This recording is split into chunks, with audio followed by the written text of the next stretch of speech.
नमस्कार मित्रांनो, आपली मराठी शाळाच्या मिशन समृद्ध शासकीय कर्मचारी या विशेष सिरीजच्या अंतिम भागात तुम्हा सर्वांचं स्वागत. आयुष्यभर सेवा केल्यानंतर निवृत्तीच्या वेळी ग्रॅच्युइटी, GPF/NPS आणि गुंतवणुकीतून कर्मचाऱ्यांच्या हातात 50 लाख किंवा त्याहून मोठी एकरकमी रक्कम जमा होते. पण निवृत्तीनंतर ही कष्टाची पुंजी सुरक्षित ठेवून त्यातून दरमहा नियमित पेन्शन/उत्पन्न कसे मिळवायचे, 50 लाखांचे योग्य नियोजन अवघ्या 2 मिनिटात समजून घेऊया. निवृत्तीनंतर पूर्ण पैसे एकाच जागी न ठेवता 3 बकेट फॉर्म्युला वापरा. बकेट 1, सुरक्षित आणि नियमित उत्पन्न 25 ते 30 लाख रुपये. ही 50 ते 60% रक्कम senior citizen saving scheme SCSS किंवा post office monthly income scheme POMIS मध्ये ठेवा, जिथे दरमहा किंवा दर 3 महिन्यांनी निश्चित व्याज खात्यात जमा होते.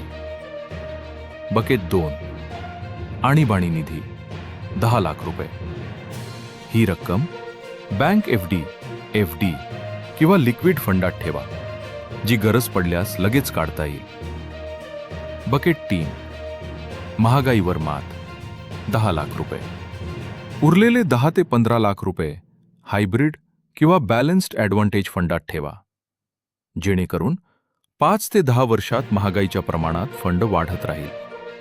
जर तुम्हाला सरकारी पेन्शन व्यतिरिक्त दरमहा अतिरिक्त 30 ते 40 हजार रुपयांचे उत्पन्न हवे असेल, तर म्युच्युअल फंडाचा SWP सिस्टमॅटिक विड्रॉल प्लॅन हा सर्वोत्तम पर्याय आहे. यामध्ये तुमचे 50 लाख रुपये सुरक्षित हायब्रिड फंडात गुंतवले जातात आणि दरमहा तुमच्या गरजेनुसार निश्चित रक्कम, उदाहरणार्थ 30,000 रुपये, तुमच्या बँक खात्यात ट्रान्स्फर होते. विशेष म्हणजे बँक FDच्या तुलनेत यावर टॅक्सही खूप कमी लागतो.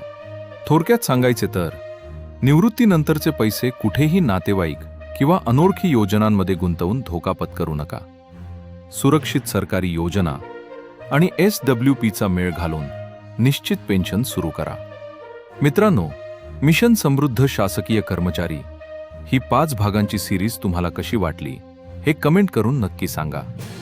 ही संपूर्ण प्लेलिस्ट तुमच्या सर्व सरकारी कर्मचारी मित्रांसोबत नक्की शेअर करा. धन्यवाद.